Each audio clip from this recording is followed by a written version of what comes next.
Isa ka rin ba sa napaiyak tapos nagmukmok nung nakita mo na mukhang may ginagawang milagro si Dominic tsaka si Sue Ramirez?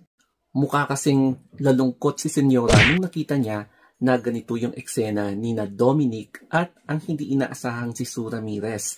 At gusto ni Senyora na mapag-isa muna kasi nga mukhang saktan ng todo ang kanyang puso kasi nga hindi natin lahat inaasahan yung ganitong pangyayari. Ayokong mag-conclude kasi baka kasuhan nila ako, no? So, makikita natin dito sa video na mukhang merong nag-contact between sa any part ng face ni Dominic tsaka yung face, any part ng face ni Sue Ramirez. Hindi natin masabi kung kiss nga ba yan or whatsoever, pero isa lang for sure ang nakita natin. Meron sigurong physical contact between the parts ng face ni Dominic and yung